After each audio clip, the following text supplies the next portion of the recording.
Welcome back to my channel. ఈరోజు మనం ఈ వీడియోలో సమ్మర్ స్పెషల్ అయినటువంటి స్మూతీ జ్యూస్ చక్కెరకాయతో ఎలా ప్రిపేర్ చేసేయాలో చూసేద్దాం.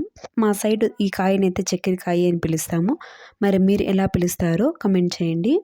ముందుగా ఈ చక్కెరకాయని తీసుకొని దీన్ని కోయాలి. కోసిన తర్వాత దీని లోపల ఇలా ఉంటుంది. ఇలా ఉన్నటువంటి గింజలు మొత్తాన్ని ఒక స్పూన్ తీసుకొని వాటిని మొత్తాన్ని తీసేయాలన్నమాట. నేను ఈ వీడియోలో చూపించినట్లుగా వీటినన్నిటినీ తీసేసి ఆ కాయని ముక్కలు ముక్కలుగా కట్ చేసి వాటిని మొత్తం కట్ చేసిన ముక్కలన్నిటినీ ఒక కప్లోకి తీసుకోవాలి. చూస్తారు కదా, ఈ విత్తనాలు మొత్తం తీసేయాలి. వీటిని మనం ఈ జ్యూస్లోకి వాడకూడదు.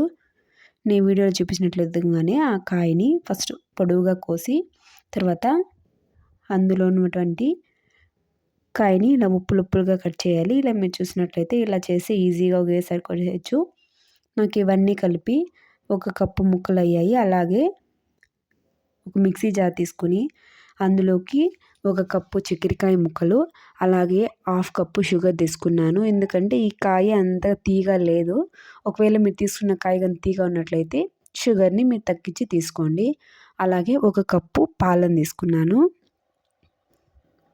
పాలను తీసుకుని వాటిని వేసి బాగా మిక్సీ పట్టి ఒక సర్వింగ్ బౌల్లోకి ఈ వీడియోలో చూపించినట్లయితే అలా మిక్సీ పట్టుకోవాలన్నమాట. అందులోకి మనం కొద్దిగా కొన్ని ముక్కలను కట్ చేసి పక్కలో పెట్టుకోవాలి. వాటిని కూడా అందులోకి వేసి బాగా మిక్స్ చేయాలి. ఇప్పుడు మనం ఏలకల పౌడర్ వేయాలి. అలాగే ఇక్కడ నేను డ్రై ఫ్రూట్స్ వేస్తున్నాను. బాదం పప్పు, జీడిపప్పు అలా మీ దగ్గర ఏ ఉంటే అందుబాటులోనే తీసుకొని వాటిని వేసి బాగా కలపాలి. పాలు, డ్రై ఫ్రూట్స్ అవన్నీ మొత్తం మిక్స్ అయ్యే విధంగా బాగా కలపాలి.